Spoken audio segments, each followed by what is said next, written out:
They say Walt Disney's fondest memories came from a small town in Missouri where he lived with his family, a town called Marceline. If you ask me now what makes a man, the place where he comes from, religion, his family, and his friends. Indeed, these all must play a role in any camp for some, but for Walt there was just one in the end.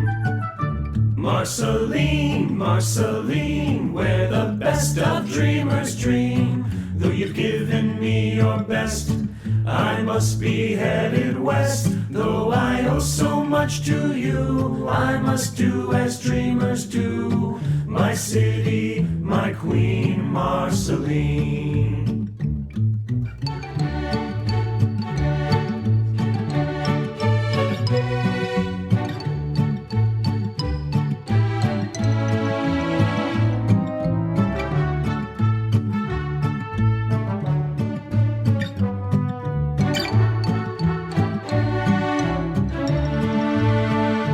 Marceline, Marceline, where the best of dreamers dream.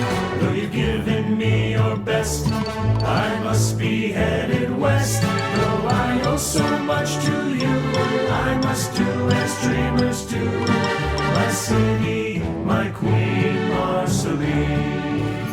Here comes the Disney family now. You see, Walt's parents, Elias and Flora, decided to buy a farm and move to the country there.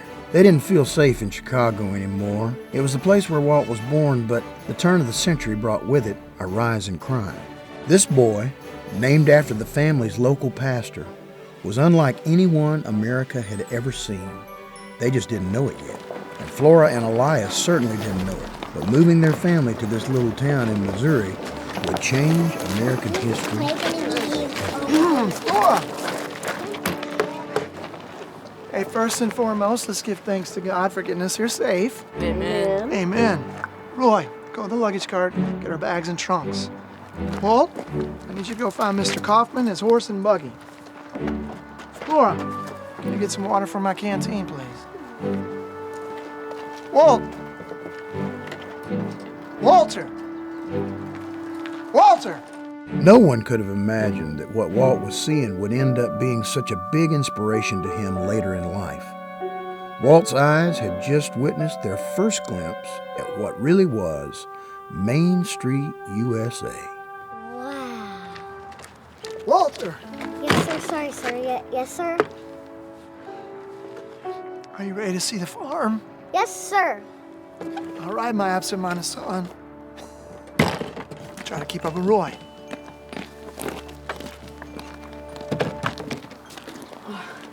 Come on, Walt. There's a man with a wagon here to meet us. See, people are real nice here. I think I'm gonna like it here, Roy. You haven't even seen the farm yet. I can already tell. It already smells a lot nicer, people are a lot nicer, and the sky's a lot nicer. Come on, Walt. Walt Disney was known to say that more things of importance happened to him in Marceline than had happened since or were likely to in the future. What do you think, Ruth? Boy, this is the life. Life. No, I mean, ain't it pretty? Pretty. It's not the city, get it? This here's the country. Country. Golly, can't you come up with anything on your own? Oh, brother. Sister. Even through cold winters, Walt would find a way to entertain himself and his family. You see, Walt was interested in the arts and adventures from a very young age. And well, it looks as if he's about to create his first masterpiece. Look, Ruth, paint. Huh?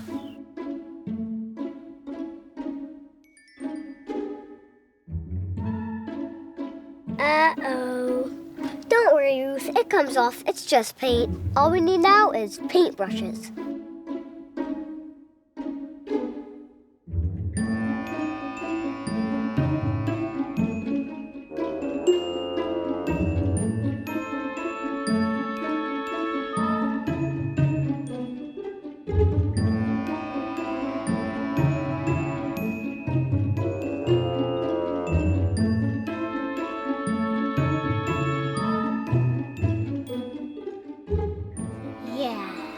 perfect. I'm gonna be a painter when I grow up. Yeah. There you two are.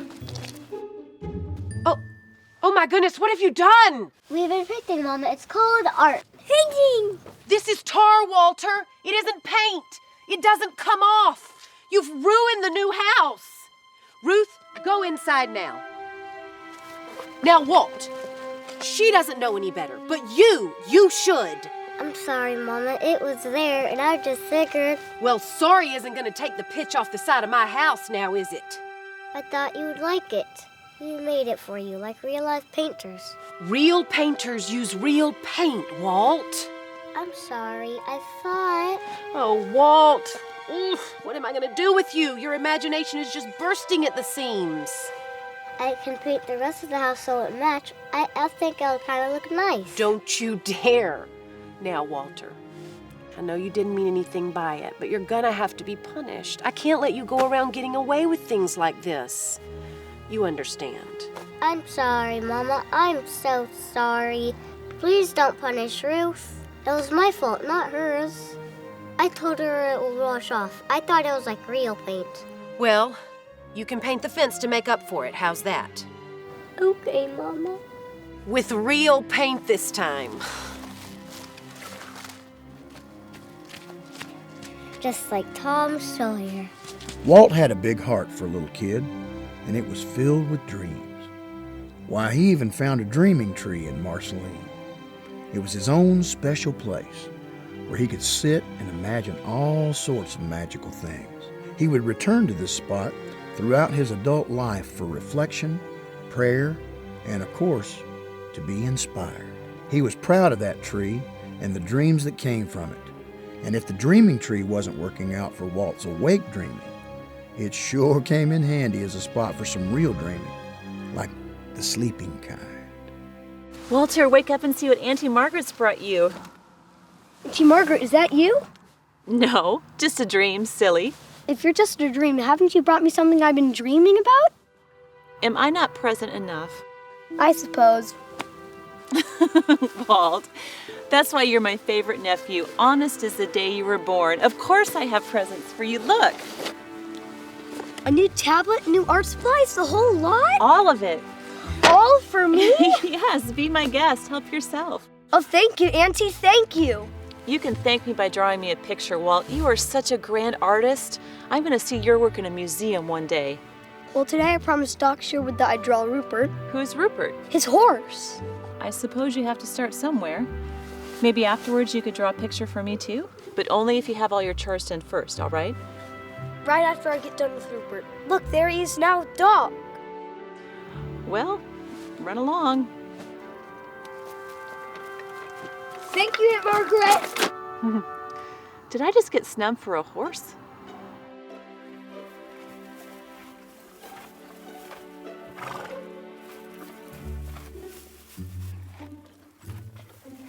Sorry. Do you think you can still draw him while he's acting this way? Perhaps he's just being shy or something. I don't know. I've almost got it, I think. Say, Walter, how's your father feeling these days? I've heard that he's been ill. Well, he's doing pretty awful, Doc. Oh, sorry to hear that, Walter. Should I pay him a visit, you think? No, sir. If he even finds out that I was talking about him, please don't, Doc. Mom says it's just stress that's done to him. He's made himself sick by worrying so much about everything. I think it's just the weather, or at least that's what Auntie Margaret says. Well, either way, it's understandable. He's got a big farm to tend. Well, just making ends meet. It seems like he may have to give it up. Oh, no, sir. We all love the farm. Heck, what would Marceline be without Walt Disney, right, Doc? Well, it certainly wouldn't be as colorful, but...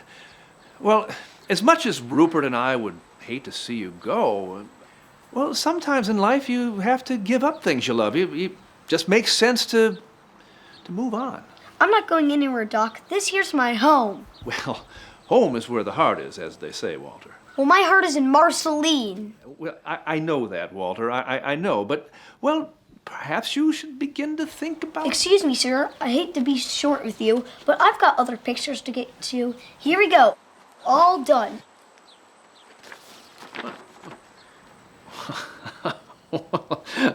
I love it. It's magnificent. What a talented young man you are, Walter. Gee, thanks, Doc. It wasn't easy with Rupert dancing the whole time. It was fun, though, trying to get him on paper. With the way he moved, well, being still would have been too easy. Well, it's exceptional. I'd like to frame it and put it in my house. Really? Yes, really. Oh, now, here's a nickel. Now, I think that's a fair exchange, if you'll agree, of course. Wow, Doc, I would have just given it to you. Never give your art away, Walt. No, talent like this needs to be paid for. I've never seen a patient for free, now have I? No, I guess not. Exactly. So if you're going to be a real artist, you're going to have to charge for your work. To everybody, even my mom? Well, not everyone, but the general public, yeah. Okay, then maybe just my dad. Oh, and Walter, well, if you're going to be a real artist, you're going to have to leave Marceline eventually. I mean, real artists need adventure in their lives. It's inspiration for their work, you see. I guess so. Mm-hmm. You need to see new things, meet new people, new horses even, and fill your mind full of fresh creativity. Why, you need to do that, though, away from Marceline. The artists of today are in New York City, or maybe even France. Well, right now, I'm just happy drawing Rupert. Nah, an artist goes where the wind blows, Walter. I'll think about that, Doc. I better get home for dinner so I can draw Auntie Margaret's picture first. And I'm awful grateful for the nickel, Doc. I'll remember this forever. Thank you. Oh, you're very welcome, Walter. And whenever I look at this picture, I'll think of you. Well, goodbye now, son.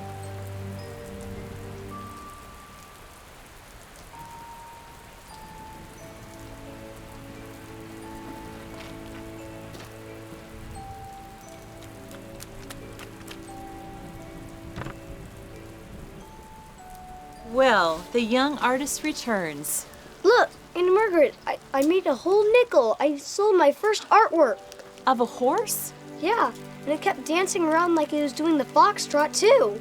Walter, you amaze me more every day. You sold your first sketch. You are a real artist now. Well, not real. I'm still just a kid. I have to wait until I'm older. Well, is that what you want to be when you grow up, an artist? Well, yeah, but I want to be something more. Like what, the President of the United States? Well, not like president in politics. I want to have the power to change people's lives somehow. Well, art changes people's lives, Walter. How? Art has power. It has the power to make us happy or sad. It has the power to help us see things differently. Or we see something and we feel it too, and that helps us know we're not alone. Art can challenge people. It can change people. Wow, that's what I want to do. Well, you are off to a magnificent start. And if I can get paid to do it, well, Doc said I shouldn't give away my art for free. Well, you have to listen to your heart on that one. But you have to listen to your stomach too, because a man has to eat, and it takes money to buy food. Speaking of which, we had better head in for dinner before your dad sends out a search party. Yeah. And Auntie Margaret? Yes. These are for you. Walt, they're beautiful. They look so real I could almost smell them. Thank you. No, thank you, Auntie Margaret. For what? You're the only adult that talks to me like I'm a real person. Well, you are a real person.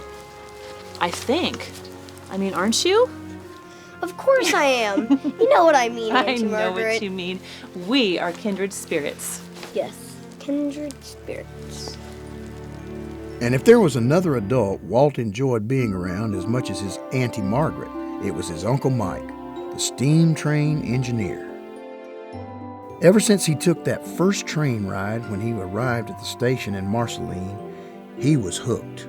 He even said himself that one of the prides of his life was his Uncle Mike Martin, who was an engineer on a train running from Marceline to Fort Madison, Iowa. After all, if you can't be an engineer yourself, the next best thing is to have a relative who is one. And young Walt was expecting him any minute. Say there, guy. What you doing on the tracks? Don't you know there's a train coming? Why, sure I do, mister. That train coming is engineered by my very own uncle, Mr. Mike Martin. Is that so? Sure is. Wait and see. Well, could you wait and see from up here? You're making me a bundle of nerves sitting on the track like that. I don't want to end up in the Marceline Herald as the man who ignores track napping kid just before he was squished. Ah, shucks, mister. I'm just listening for the train is all. Listening for the train? Ain't that why a train blows its whistle? Gosh, mister. Haven't you ever listened for the vibrations on a track? You can hear a train coming from miles away. No fooling, huh? You want to try?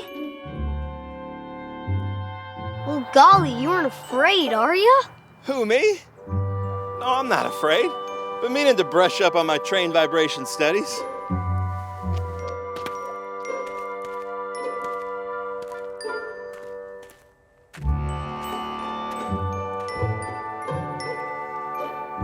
Like this?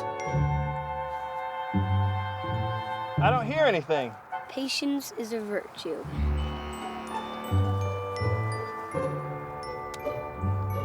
I hear something! That's my Uncle Mike. Wow, that really is a swell trick. I'm real proud of you, mister. Aw, shucks. Thanks, kid.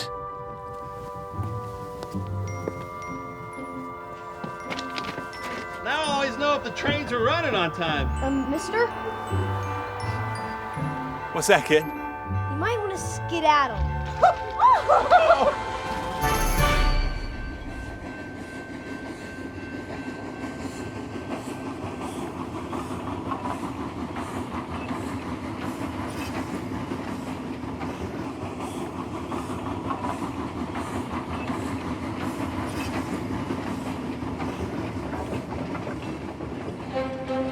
Walt's love for trains was only rivaled by his love for community in Marceline. There was no doubt that Walt felt a sense of support from his relatives.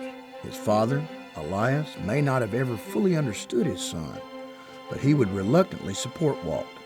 And you see, Marceline was a place where people helped each other. One of Walt's favorite memories of such a time was threshing season. A steam engine would pull a train of wagons throughout the fields, and all the neighbors would gather around to be of service. They were good Christian people, helping one another survive.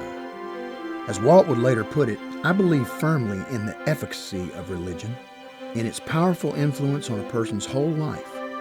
It helps immeasurably to meet the storms and stresses of life and keep you attuned to divine inspiration. Without inspiration, we would perish. All I ask of myself, live a good Christian life. And so he did.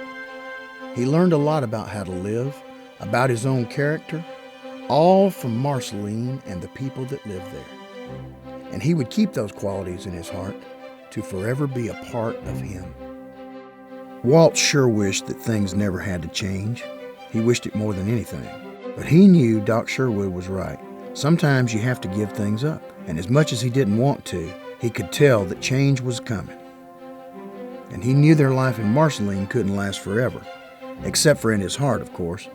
Nobody could ever take that from him. But it wouldn't be long before Flora made the decision to sell the farm and move into town. Now sure, the town wasn't far, but to Walt, it might as well have been a whole world away. Once he got a taste of that country life, boy, he didn't want to give it up. But soon, there wouldn't be a choice. Roy? Yeah? Why do you think Dad's having us polish this stuff now? The farming season's over and it's just gonna get all dusty again, so why? Oh, come on, Walt. You know why. Yeah, I guess I just wanted to hear it from somebody who tell it to me straight. Just as long as we're together, it'll be business as usual. It'll be different, Roy, and you know it.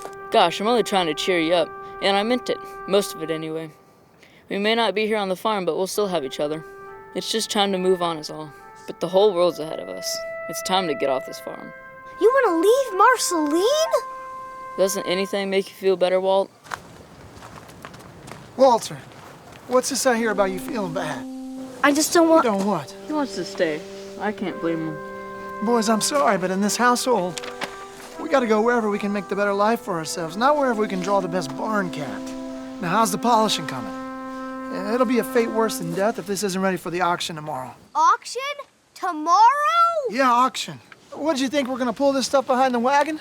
Take it to the new house? It'd look real good now sitting there on the street, now wouldn't it? Oh, Dad, he didn't mean anything by it. Well, you're not the only one losing something here.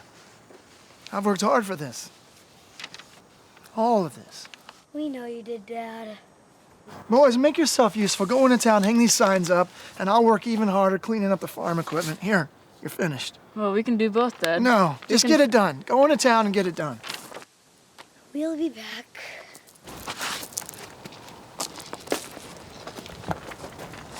Boys, listen, make sure you're home in time for dinner. Your mom's making something really nice. It'd be great to be together as a family.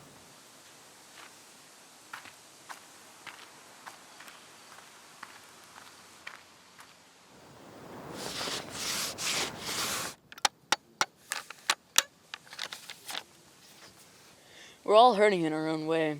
Dad doesn't always show it, but he's hurting. And he cares that we're hurting too. I don't know. You'll understand when you get older. If that's getting older, I don't ever want to get older. You can't help growing up. Well, we'll have to see about that. Oh, yeah? I have some ideas. Ever heard of the Fountain of Youth? I read about it once in an adventure book. Oh, Walt. It's real, I tell ya. It was a sad day indeed. Everything Walt had come to know was changing, and would just keep on changing, as life has a tendency to do. But he had Roy, and at least Roy could not only support, but enjoy Walt's imagination.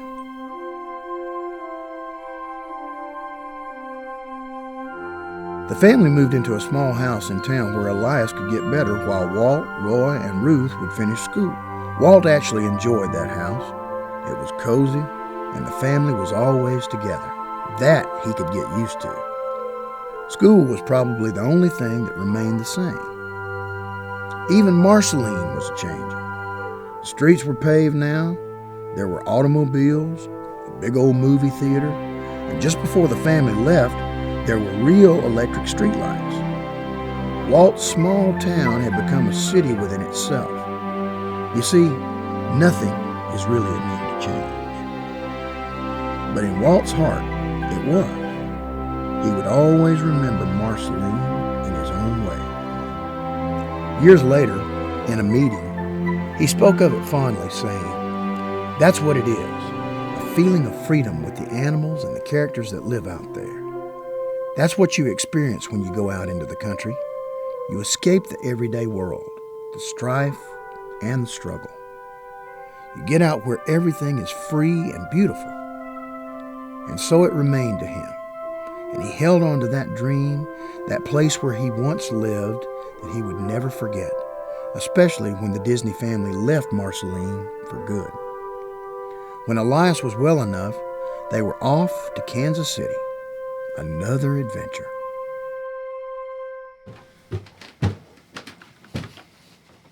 Boys, listen up. I have a job for us. What is it? Yeah, Dad, what is it?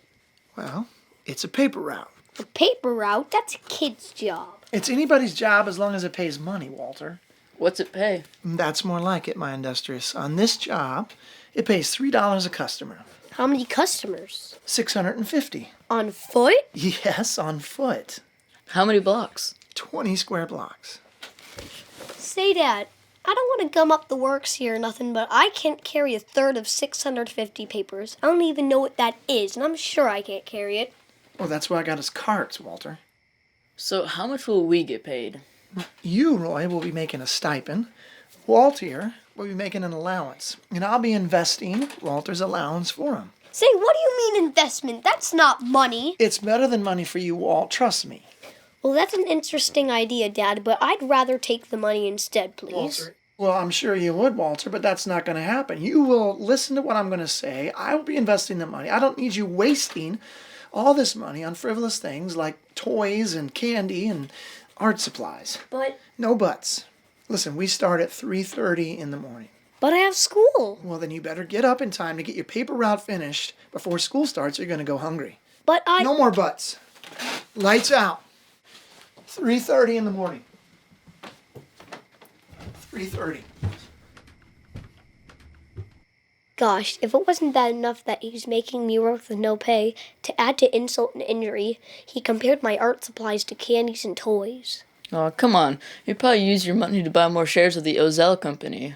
Heck, maybe he'll run the place one day, then you can work from there. But I don't care about none of that stuff. I want to be an artist. See, I've been drawing all my life. What are you laughing at? You say like you're 1,000 years old. I got as much of a chance as anybody. Let's just try out this paper out thing, okay? It doesn't mean you have to stop drawing. Okay. And I can always buy you candies and toys with my money. I don't want you going all the way to the store on my account, Roy. Why don't you just go ahead and give me the money? Good night, Walt. Good night. And Roy, thanks.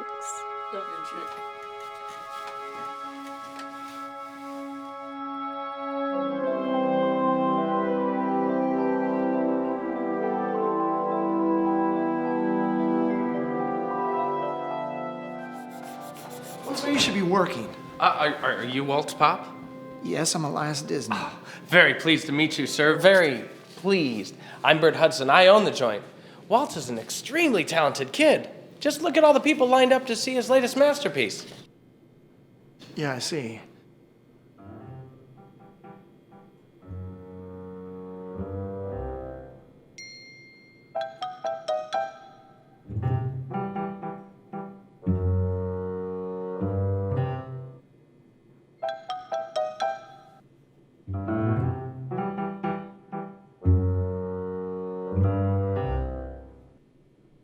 It's a slow day.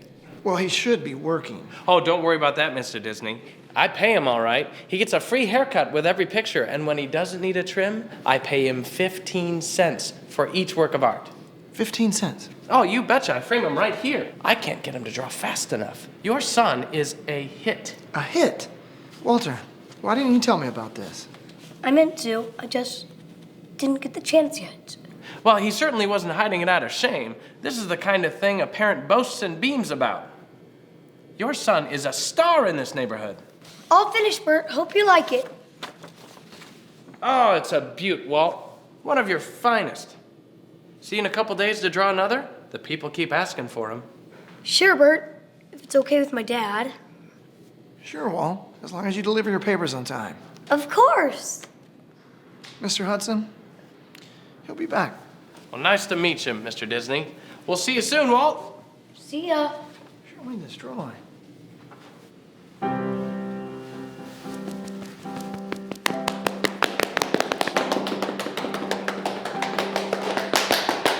Cease mannequin, Master Disney. Indeed, Walter, what he said. Hey, what did you say? I have no idea. I just felt that young Master Disney deserved a compliment in a different language. I have no idea what language that was. Thanks, Oscar. Thanks, Jen. Walter, did you just call this man Jen? No, not Jen. Perhaps you heard young Walter say Jim.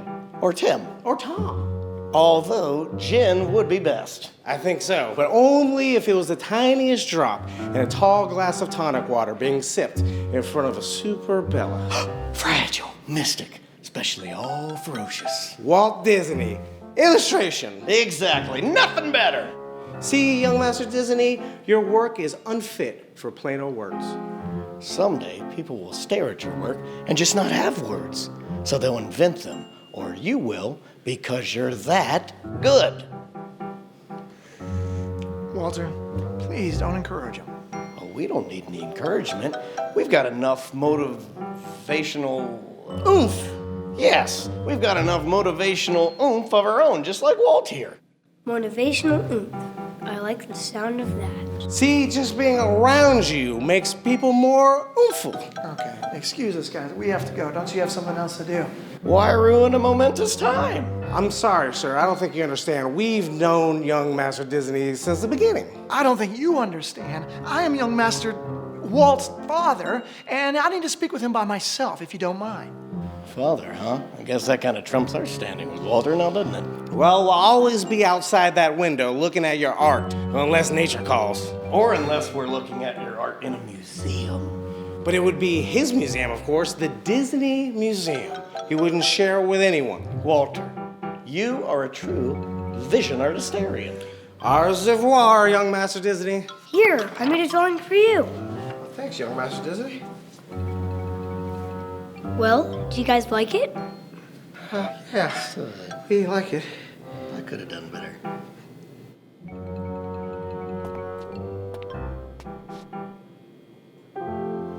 Those guys are pretty funny, huh? Listen, Walt. You don't need to be spending time with folks like that. You need to be focused on your work and your talent. You think I'm talented? The whole neighborhood thinks you're talented, Walt. And now that you're getting paid for your skills, you should invest your earnings. Oh, Dad. Now, wait a second. Give me a chance to say something good here. Sorry, Dad. You could invest your earnings in art lessons. They teach at the Kansas City Art Institute. Well, now that you're becoming an artist, you should look into it. But don't ever think that you're the best. You can always learn something. You can always get better. Do you understand? Yes, Dad, thank you. I'm gonna go run home and tell Roy. Meet you there. Okay, then. And Dad, Yes? I'm glad you happened by.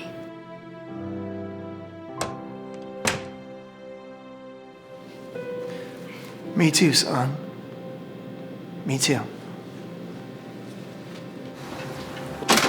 Roy! Where are you? Roy! I got ideas, Roy! Roy! I got an idea. Not again. No, look at this. All right. It looks nice. It's Electric Park. It has games, it has rides, it has everything. So what's the idea? We open up our own electric park.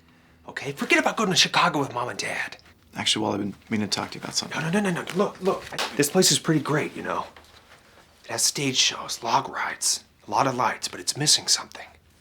It's missing something. It's missing imagination. It's missing us.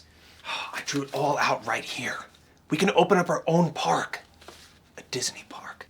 No one is going to come to a Disney park. Yes, they will. Look, I drew a layout right here. Hey, enough. Let me speak. This is important. Well, this sounds serious. I'm sure it is. I'm going to be leaving in a few weeks. What do you mean? Where are you going? I joined the Navy. Yeah, with our country at war, I can't just sit around and do nothing when I know I'm able to help. What about me? This is for you. This is for you and every other American in this country. I mean, I'm doing this so that you can continue to live a safe and free life. Don't you get it? No, I don't get it. I need you here, Roy. What am I going to do without you? Come on, Walt. Look at you. You're doing great. You're getting paid to draw. You're taking art classes. You're a swell kid, all on your own. You don't need me. Yeah, I do, Roy. Yeah, I do need you. You're my family. And I will still be your family no matter where I am. I'm your brother whether I'm sitting next to you or on the other side of the world. Hey, let me put it to you this way. I need an adventure. A real adventure, the kind you read about in history books. You know, the kind that takes you to different parts of the world to see different people, different places. And this is a once-in-a-lifetime opportunity for me to have that adventure. I need you to understand that. Yeah, I get it. I mean, I get that you're the bravest person I know. You're the best brother a guy could ask for. And you're the only person around here that understands me and supports me. I understand, and pretty soon you'll be able to take your own adventures. And, you know, right now, maybe for you, that's Chicago. Roy, I don't know. Hey, what if I go with you? You will be with me. I'll be thinking of you the whole time. No, Roy, I'll find a way. Okay, I love this country just as much as anybody else. All right, and if you look up close in my eye, you'll see an American flag waving. And up my spine is growing red, white, and blue. All right, I'll find a way, Roy. I'll find a way. Whatever you say. So tell me about this Disney park. It's just an idea. But now, together we're going on a real adventure. The Disney boys are going out to war. Things didn't move quite as fast as Walt had hoped, and he found himself living in Chicago with Elias and Flora. Chicago was bittersweet for Walt. He got a job as a cartoonist for his school newspaper. He even had a girlfriend. But nothing could make him forget that Roy was gone. He missed his brother, and he was going to find a way to join him. Sometimes in your heart, you just know it's the right thing to do. He'd follow in Roy's footsteps and be as brave as he could. He'd make his brother proud. So Walt figured he'd go ahead and fight for our country. He was going to enlist to fight in World War I, just like Roy did. Next!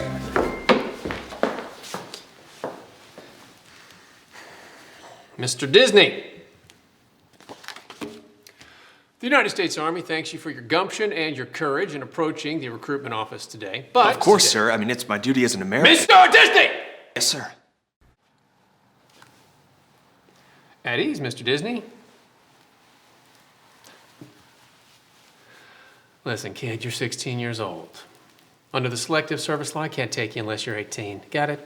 Excuse me, sir, but I think my pride as an American makes up for those years. I mean, my willingness to get out there and fight with our fellow countrymen. I mean, I have bravery bursting out of my soul. Doesn't that count for anything? We appreciate your bravery, but that doesn't mean I can break the rules for you. Sir, do you have a brother? Yeah, 3 of them. What's that got to do with anything, Mr. Disney? Well, it has a whole lot to do with me, sir. I mean, my brother's out there. My brother's out in the fight. And there's nothing I would want more than to be out there with him. His name's Roy Disney. And he's full of courage and a love for America.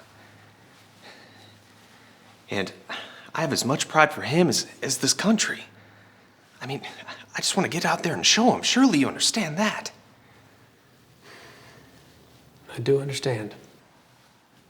And in 2 years, I'll be real proud to call you a soldier. But until then, my back's against the wall, kid. Rules are rules.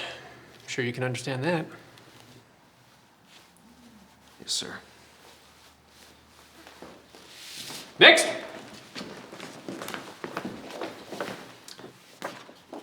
Mr. Johnston.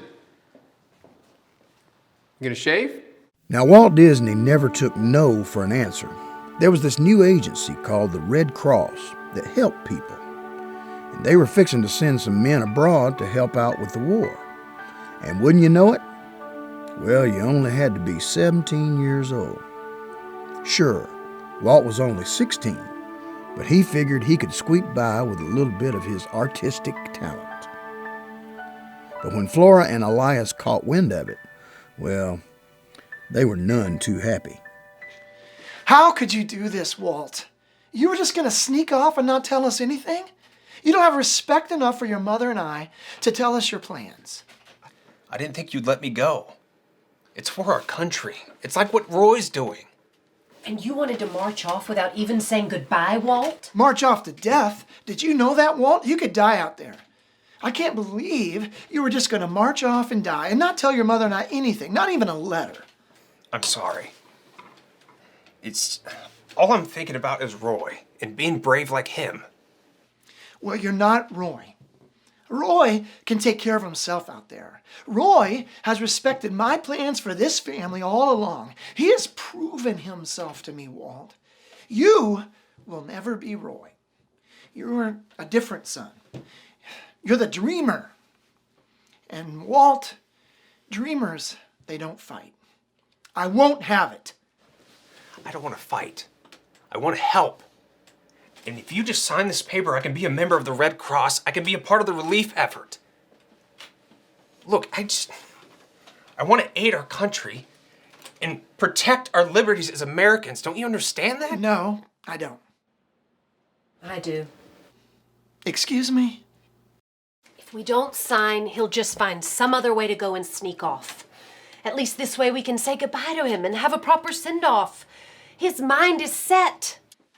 I will not sign. Elias, please, be rational. Flora, you can do whatever you want. I will not sign my son's death warrant.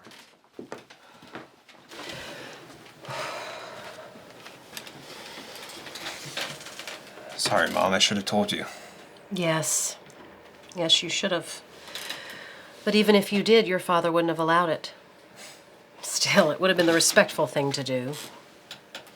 It's just I miss Roy, and wanted to do something to make him proud. I mean, America's important to this family, and if this is the war to end all wars, they're gonna need some dreamers. It's okay, Walt. I understand. Now, where do I sign? Welcome to the American Red Cross training facility. You gentlemen are what we like to call the ambulance corps. Preparing for war is an understatement. There are so many disturbing and grotesque things that you will see on the field that you will probably want to run away like girls, but you can't. You have taken a vow to be a part of this corps. You will have to stand your ground in the field and be men. As they say, war is hell. So welcome to hell. Your trucks, your vehicles, will be hosts to thousands of lives, and many of which will be lost depending on your driving abilities. Well, let's just hope and pray that your host doesn't become a ghost host. Welcome to the American Red Cross. Prepare for blood and the French. Now, Walt had won the battle, but he hadn't won the war. The United States did that without him. But Walt got shipped off to France to be part of the ambulance corps anyway. There were still relief efforts that needed to be taken care of, and it was now his duty to go ahead and take care of them. Now, Walt got to see all sorts of things in France. It was a whole new sort of experience for him. Here he'd never left the Midwest, and now he was traveling around an awful lot. This small-town boy was quickly turning into a man. Time seemed to move slower in France, and it was at this point where Walt was introduced to cigarettes. However, just like when he was a boy under the dreaming tree, he found comfort in art. And just like before, it was on an unlikely canvas.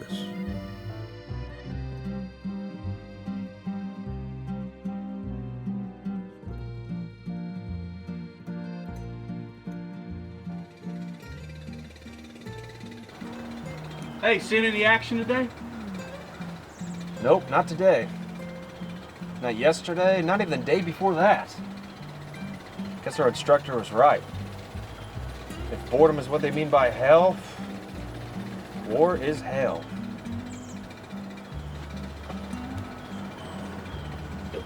Hey, fella, those are some pretty unique funnies you got out there. Thanks. But when they're in the paper, they're called funnies. When they're that big, it's called art.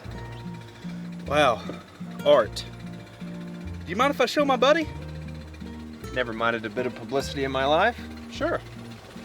Hey, Ray, come here. Check this out. They call this art. That's nothing. I know a guy back on the East Coast who can draw just as good as that. He's dating my sister. Well, he ain't here, is he? No, but... Oh, but nothing. What'd you say your name was again? I didn't, but it's Disney. Walt Disney. Well, my name's Jim. This is my buddy, Ray. And do you think you might be able to draw a couple of things for our meat wagons? Well, sure I could. I can draw something for you, your gals, whatever you need. For a nominal fee, of course. How about a pack of smokes? Make it a carton and I'll draw both your Model Ts. Sold. Jim, let's bring him around.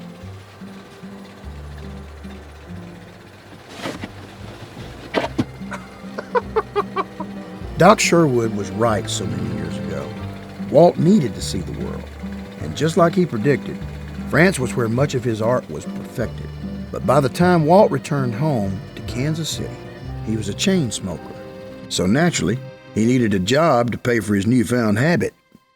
He had always wanted to be an actor or an artist, but as he put it, it seemed easier to get a job as an artist.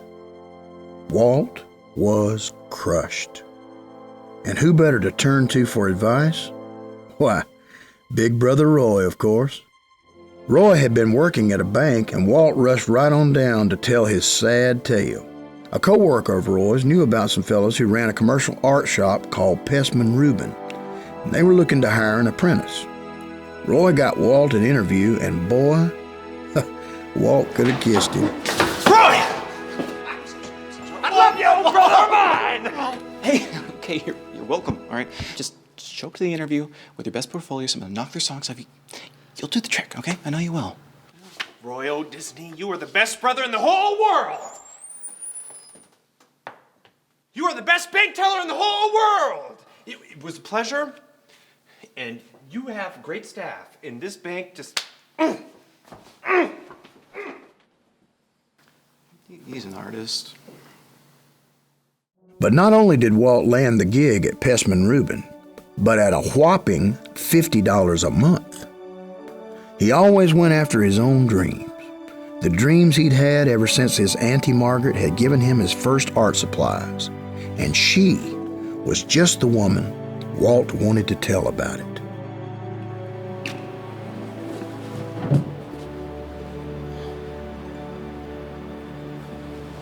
Say, is that your gal? She sure is a looker. No, she's not my gal. It's my auntie. And yes, she is beautiful, and you should learn to be more polite. I'm sorry, I didn't mean nothing by it. I was just... She sure is pretty, and I bet she's just as swell, too. She sure is. I wouldn't be where I am today without her. Where I am today is just the beginning. Sounds like you're a real lucky guy to have a nice lady like that as your auntie. I sure am. I'm on my way to tell her that, too. Wow. She sure is a beaut. She's not a racehorse, fella. All right? Would you talk to your mother with a mouth like that? No. No, see, my mom has a tendency to hit me over the head when I'm being impolite. Well, she either knocked sense into you or out of you. I don't know which. Now, you need to learn to behave. I'll try, but sometimes I misbehave when I'm not even trying. Listen, fella, you're not going to change the world like that. You need to straighten up. Straighten up. Get a job. Do you have a job? Well, get a job. And You don't... Well, you give my best to that pretty as a princess auntie of yours. What a beaut. Walt headed over to the hotel as fast as he could. He was awfully excited to tell his auntie the good news. He felt like a steam engine coming down the track. Then he was barreling up those stairs as fast as he could. Suddenly he was grinning and knocking loudly at the door. He wanted to tell his auntie. He wanted to tell the whole world. Uncle Robert. Hey, Walter?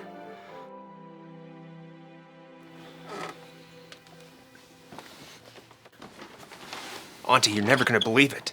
They're paying me to draw pictures. I got a job at Pezman Rubin. They're paying me $50 a month. I'm a real artist now. And it's all because of you. Who is it, Robert? Auntie Margaret, it's me, Walt. It's our nephew, Margaret. Elias's son. Walter. Who is it? I don't understand. Auntie Margaret, it's your favorite nephew. It's Walt. I mean, you gave me my tablet, my drawing supplies. I mean, if it wasn't for your encouragement, I wouldn't be an artist. I mean, you used to rave about all my pictures. I'm tired. I think I'm gonna sleep for a while.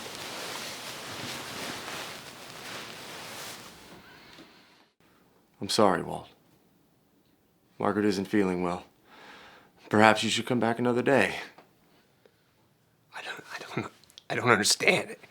Auntie Margaret, it's me, Walter. Your kindred spirit. The artist. Walt, please. Come here.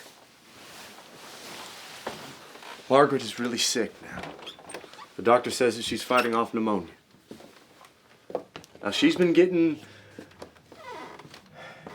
forgetful lately. Please, don't take it personally. Surely she would remember me if I could just talk to her for Walt, 1 minute. I'm really sorry. Truly, I am. But I'm going to have to ask you to leave. Margaret needs her rest. You understand. I just want to thank her for encouraging me to draw. Walt, please, please. Please don't make this any more difficult than it already is. Oh, gosh, I'm sorry. I didn't mean to be a trouble. Is it okay if I say goodbye? I mean, please give me that. I'll be quick. I just want to say goodbye. Sure, Walt. Go ahead.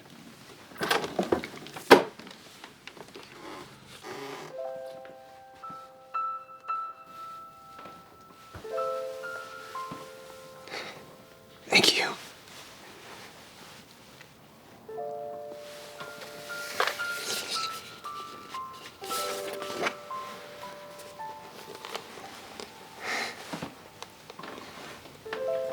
Hope she gets better.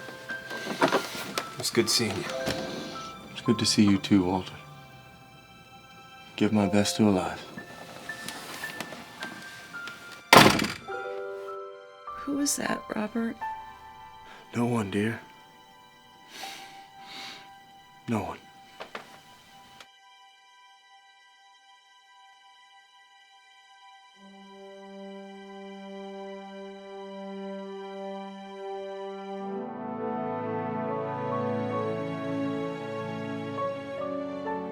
The next few months were tough on Walt. His auntie passed away from pneumonia.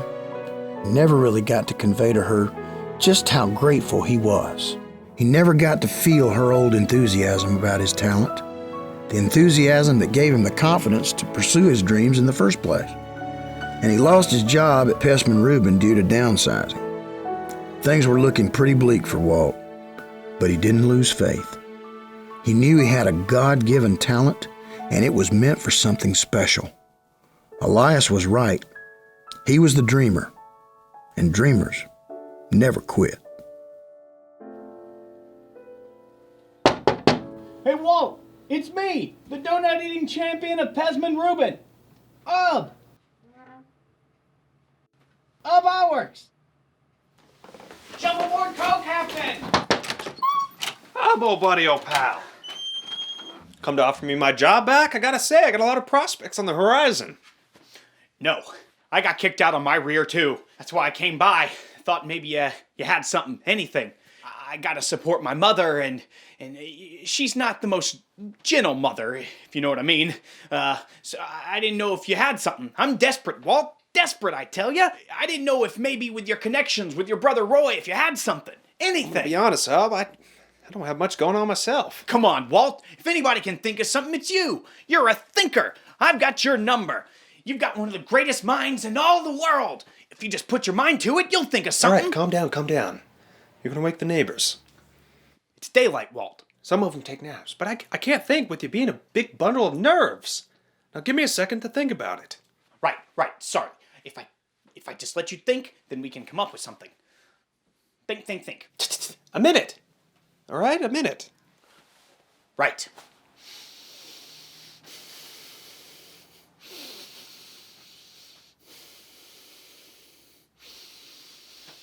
Can you breathe a little quieter? It's not really my fault. The doctor says when I get all stressed, my sinuses and nasal cavities flare up, and I don't know what's going on. If I could just think with Pesman Rubin and... By Jove, I think I got it. Got what? An idea, an idea. Oh, what is it? We go into business for ourselves. I don't think so. We don't need an agency. We cut out the middleman. It's just us. All we need is clients. We can call it Iwerks Disney Commercial Artist. You're going to give me top billing. Well, Disney Iwerks sounds like you're going to go get your eyes checked out. Or get a nice pair of spectacles. We're commercial artists. We're not optometrists. I tell you what, you go set up shop. I'll get the clients. We'll be in business in no time. Well, what are you doing?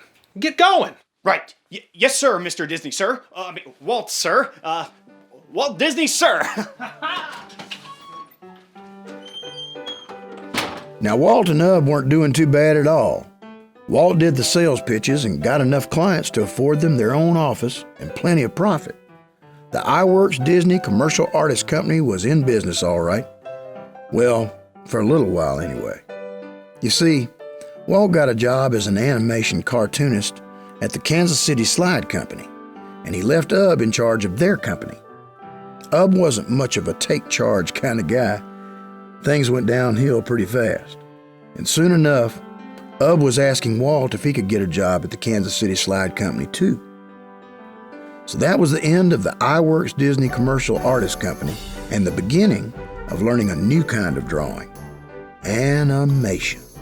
How it began might seem a bit primitive, but remember, you have to start somewhere. So first, an animator draws a picture.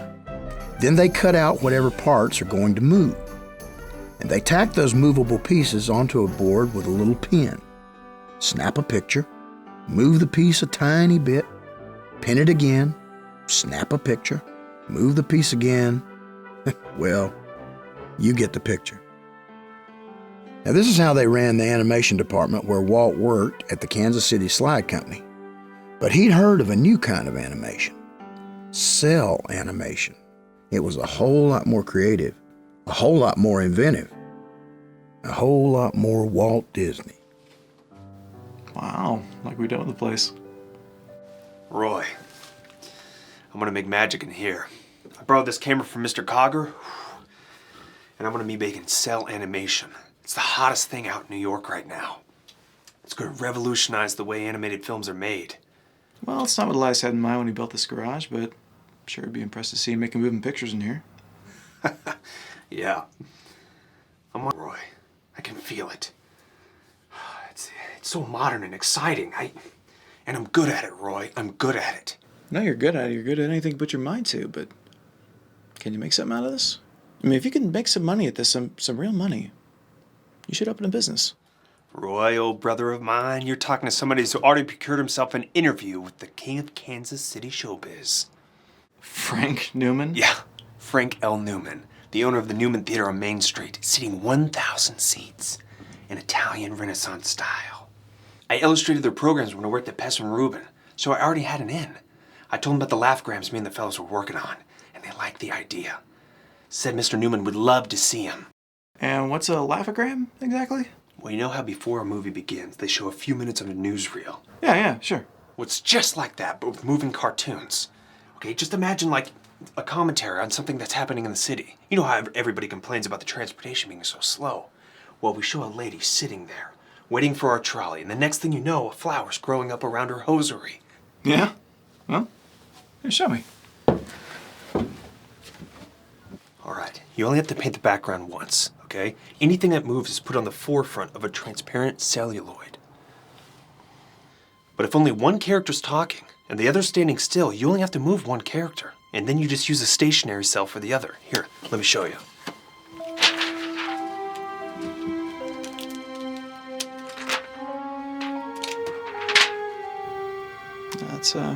That's really something. I think I'm gonna be in business again. And if these laughograms take off, I can start making longer films. Whole animated films. One for kids and adults. For the whole family to see together. Well, you know I'm rooting for you. So, did you finish this one? Yeah. It's perfect.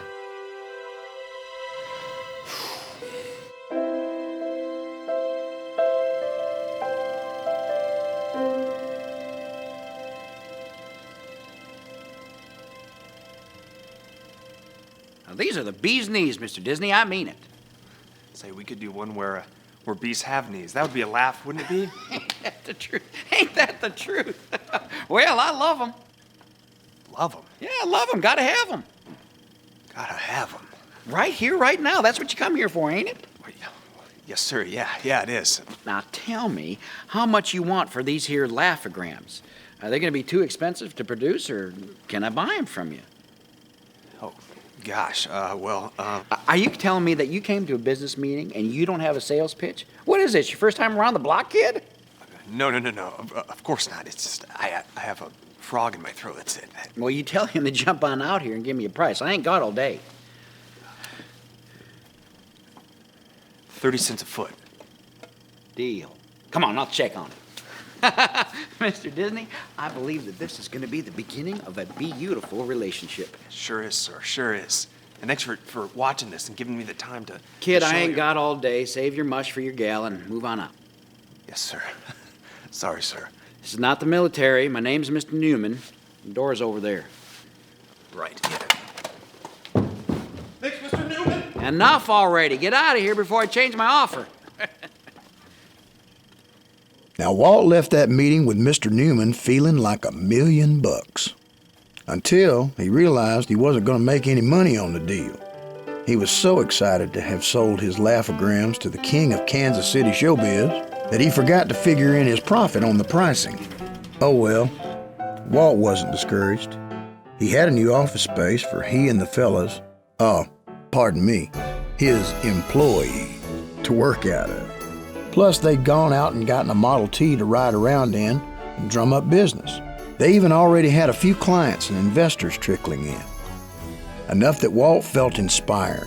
And when Walt felt inspired, well, he was still working on it long after everybody else went home.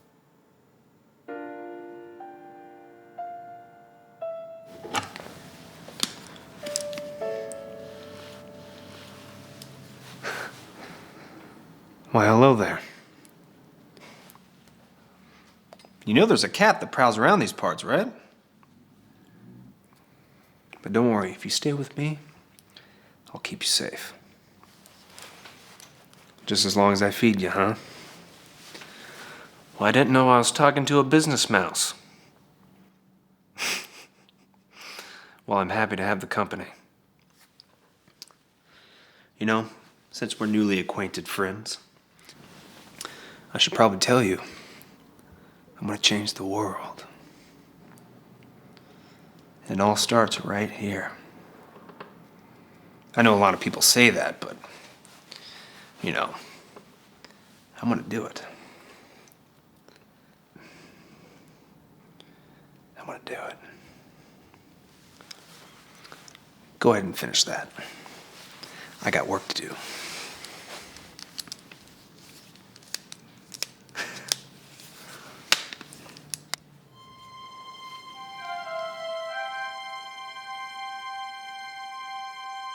Alice's Wonderland was one of the first films to have live-action characters appear inside a cartoon and interact with animated characters. All right, Virginia, come over here and sit down. I want you to look at my drawing pad here. You're not going to see anything.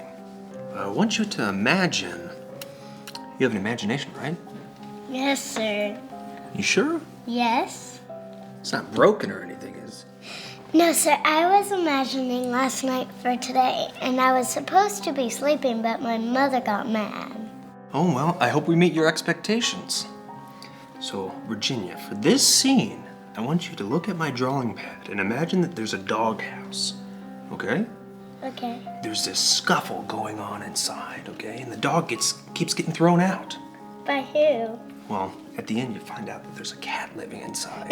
That's silly. Well, then you don't have to imagine anything at all. Just remember what I told you and about how silly it is. And just think about how it makes you laugh, and then just laugh, okay? Okay. Hold on, Virginia. Fred, can you answer that, please? He's got it, Walt. Can you tell him to hang it up and leave it off the hook so we don't get any more interruptions? Sure thing, Walt. Hey, can I talk to you for a minute, Walt? Sorry, Virginia. Hey, you want to see my pet mouse? Yes. Hey, up. Show her the mouse.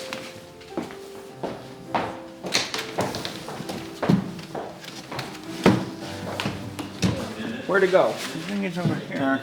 Oh, I see him. There he goes. There's a mouse. All right, what is it, Fred? That was the bank, Walt. They said we bounced our last 20 checks, including payroll. They're adding interest and fees. I mean, it's pretty bad. Do you know anybody that could help us out? I mean, one of your investor friends, maybe? No. I don't have any more investors. We're all dried up, Fred. I tell you what, let's continue working on Alice's Wonderland with Virginia. You know, we've already invested so much in this, all right? And I'll drum up some more business, all right? I promise I will. Sure, Walt. It's just, well, me and the guys, we got to eat and all, and with our checks bouncing, yeah, I feel awful about that, Fred. To you and the guys, you know, just you know what? Let's take a break and order some lunch from the diner downstairs. All right? Well, no buts. All right? I insist. But what do you want me to pay him with? Cartoons? Yeah. No, this is your money. No. Walt. If there's any left over, you split it between you and the guys. All right? What are you gonna do? Don't worry about me. All right? Now go on. I gotta get back to Virginia. Now, if there's anything that Walt Disney believed in, it was his talent. Whether that talent was art or being the best salesman the world had ever known. He must have hit up every client he'd ever worked with in his entire career, plus all the ones he'd never worked with. He was going to find a way to save Laugh-O-Gram Studios and his friends, even if it drove him into the ground. See, all of his employees, the fellas, they believed in Walt and his talent and vision too. So he just couldn't give up, not ever. And good thing too, because someone somewhere heard about it and sent Mr. McCrum Walt's way. So I get these financial grants, about $500 each, to do educational films, and well, we'd like Laugh-O-Gram to do one. I'm interested. Good. It's well, it's called Tommy Tucker's Tooth. It's for the Diener Dental Institute of Kansas City. Okay, what's the premise? What do you want to teach these kids? Like how to brush their teeth? In a manner of speaking, yes. Well, let's assume you have an open position and you've got two equally qualified prospective employees. Now, one has bad teeth, one has good teeth. Which do you choose? Guess it depends on the personalities, I suppose. Sure. But, well, let's assume that they are identical in every way except for their teeth. Now, one has pristine pearly whites and the other one has decayed and rotting ones. I see your point. See, Tommy Tucker takes care of his teeth and Jimmy Jones doesn't. We hope to teach the children the importance of dental hygiene. Okay, I'm in. Good. Well, we'll continue our discussion at the Institute. Can we talk here? Mr. Disney, I've assembled a team at the Institute. I think you'll find it helpful to gather the information you need there and sign the paperwork. Boy, this is embarrassing. Is there a problem, Mr. Disney? You can call me Walt. It's just these are hard times, Mr. McCrum, and that they are, Walt. That they are. Well, it's just I have one pair of shoes, you see, and they're at the cobbler right now, and I don't have the $1.50 to get them back. Not a problem at all, Walt. Well, as a matter of fact, I live just down the street from the cobbler. How about this? I'll drop you off, retrieve your shoes, and then I'll pick you up for the meeting. Gosh, Mr. McCrum, I'll pay you back, I promise. I mean, you can take it out of my salary for the project. Not a problem at all, Walt. Let's consider it one good Christian helping another. That's awful nice of you, Mr. McCrum. It's awful nice. Well, shall we? Walt was thrilled to have a job of any kind, and this one went really well. He liked working with the children involved in Tommy Tucker's Tooth. Sure, the pay wasn't great, but it seemed like a great payoff anyway, on account of it was educational, and it would help children to take care of their teeth. Walt felt like he had done something good, but nobody had been paid in a long while now. So Walt doled out the cash to everyone but himself again, figuring what goes around comes around. Hoping that something good would come back to him, he had faith that God would provide, but he kind of wanted to eat too. Times were tough at Laugh-O-Gram. Clients were scarce, bills were mounting, but Walt tried pressing on. He'd been borrowing money here and there, trying other ways to make a buck, even advertising to take baby pictures and even pet pictures. The guys always kept each other in good spirits, kept each other laughing and smiling, but laughs and smiles don't pay the bills. Soon the collectors, well, they came knocking, and a knocking, and a knocking. Yes, I was here yesterday, and the day before that, and the day before that, etc., etc., etc. Oh yeah, I remember you. Didn't you eat the last jelly donut? No, I most certainly did not. I'm looking for a Mr. Dinsey. Dinsey? No Dinsey around these parts. Next door, maybe. Did you try Kansas City, Kansas? I know very well Mr. Dinsey signed papers to incorporate this Laughogram Studios. He hasn't paid his creditors, and he needs to take care of that right away. Right away, I tell you. So tell me, what would happen to this poor old Mr. Dinsey if he didn't take care of such matters? Well, it would be very bad. Very bad indeed. Yeah, well, if it means a visit by you every day, I would have to agree. This is no laughing matter, sir. But you admit he signed paperwork for Laughogram Studios. Oh, now you're just trying to ruffle my feathers, aren't you? Listen, Mr. That's none of your business, sir. Right, well, I bet Mr. Dinsey, just like the rest of us post-war workers, is probably a little bit down on his luck right now. So chin up, and I'm sure he'll pay his bills in no time. No time at all. And might I get your name, sir? Well, it's sure not Mr. Dinsey. And I surely hope that we don't ever meet again. Oh, you'll see me tomorrow. What a perfect way to spend my day. Say, Walt, do we have any of those jelly donuts left?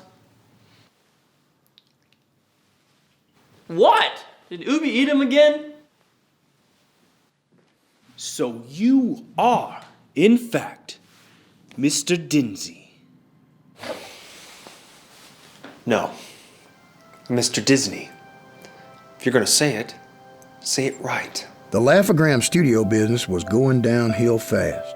Walt did everything he could to save it. Things looked dismal. Walt just couldn't seem to turn things around. But it sure wasn't for lack of trying. It's just that tunes, before movies, only made up about 2% of the theater business.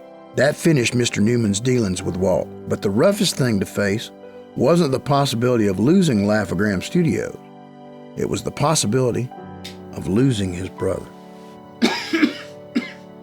Walt, I'll see you. Yeah. I was hoping I wouldn't wake you. I just got back from work. Just getting back. You need to take better care of yourself. Listen to you. Looking after me even when you're doing terrible. I'll admit, I've seen better days. Come on in. I need to talk to you for a minute.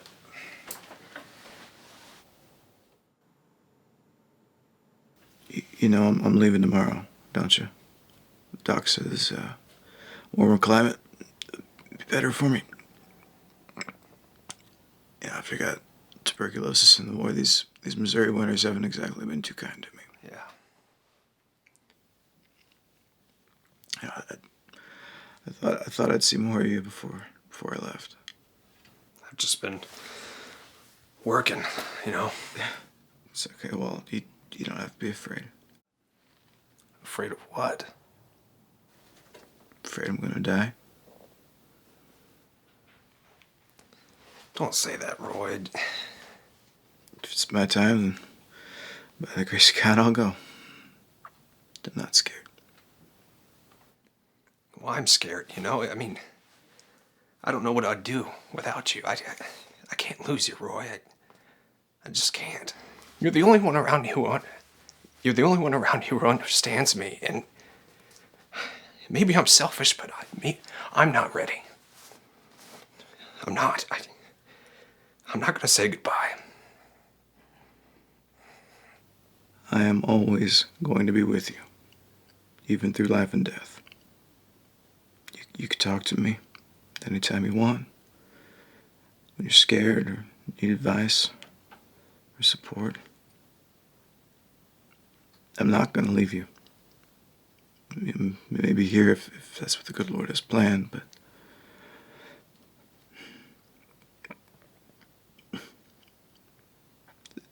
it's never goodbye.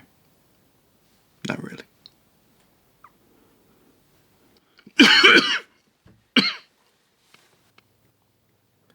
Look at me.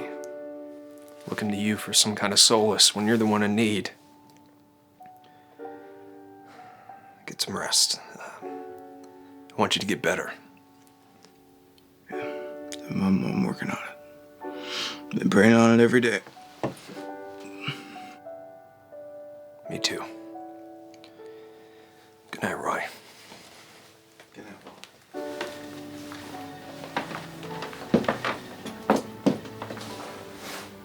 Hey, Roy.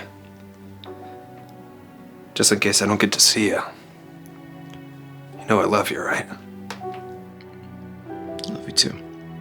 But I'm not going anywhere. At least not tonight.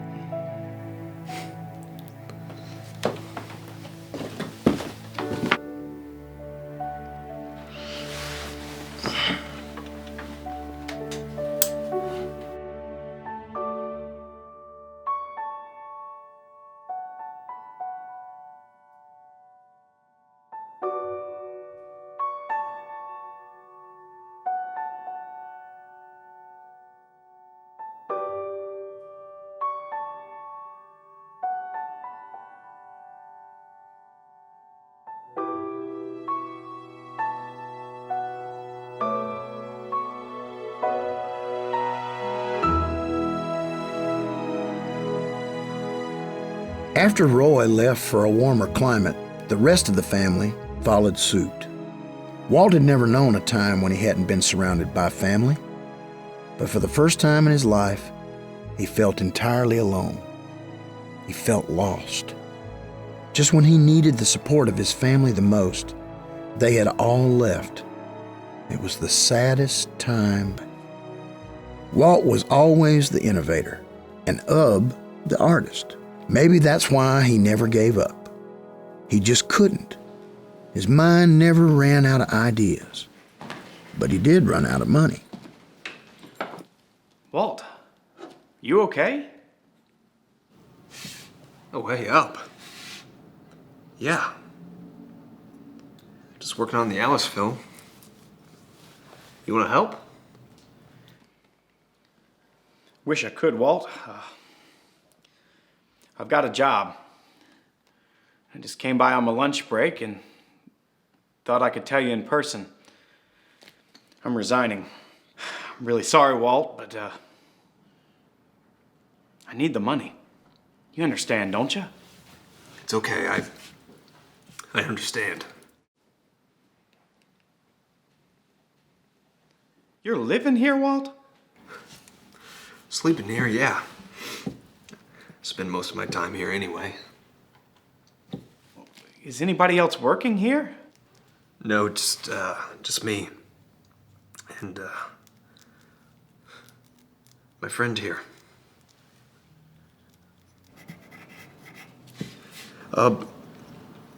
People have to make money, and it's just something I don't have to give right now. What are you living on, Walt? Not much. Not much up.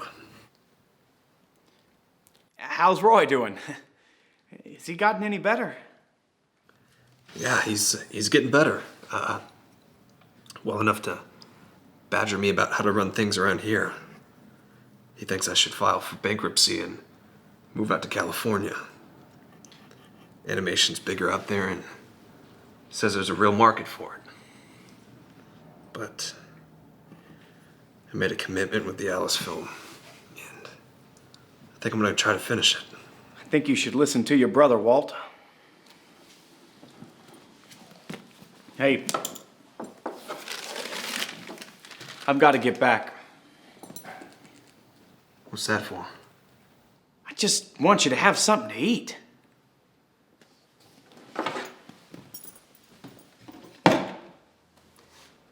Goodbye, Walt.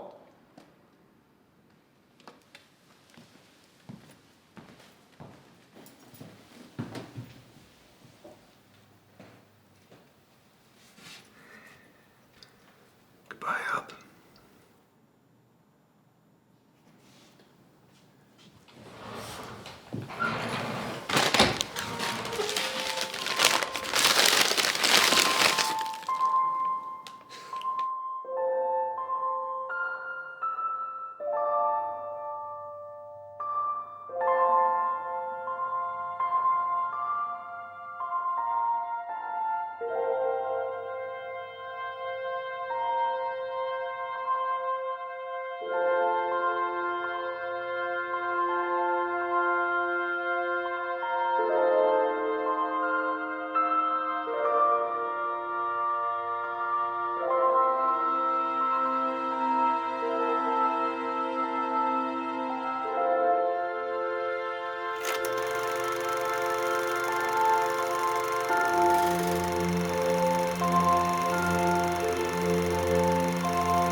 Maybe Walt felt a little like Alice. Lions chomping at his heels, nothing he could do. This was the end of the line for sure. He had filed for bankruptcy.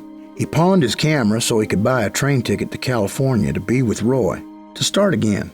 In a lot of ways, he felt like he was jumping off a cliff to avoid the ferocious lions waiting to eat him up.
I don't want to leave you in there to get eaten by that cat. You'll have a better chance out here. You'll see. It's like my friend Doc Sherwood said when I was a kid. Sometimes you gotta give up on the things that you love. Sometimes it makes sense to move on. It hurts me too, but there's a whole world out there for you to see. You don't want to be in the same place for the rest of your life, do you? Just think of the adventures you're going to be missing out on.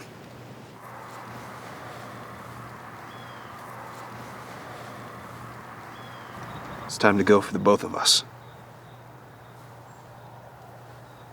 Goodbye, little fellow.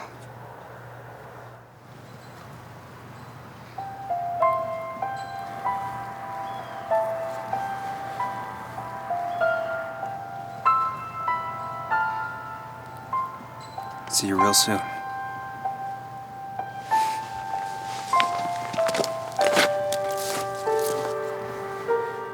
No matter how bleak things seemed, Walt Disney never gave up. Not once. Failure upon failure, he still believed in himself, in his talents, the faith in his soul that he could achieve anything if he just put his mind to it.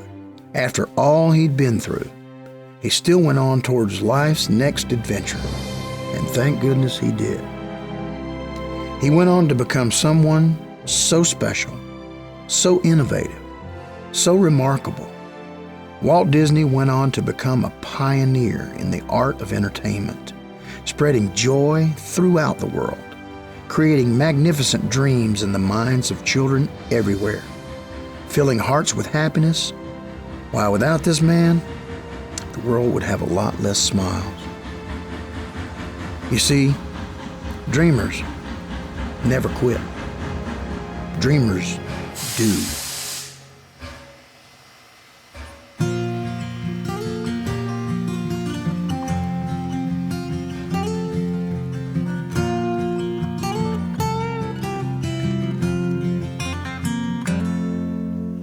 There have been some ladders I have climbed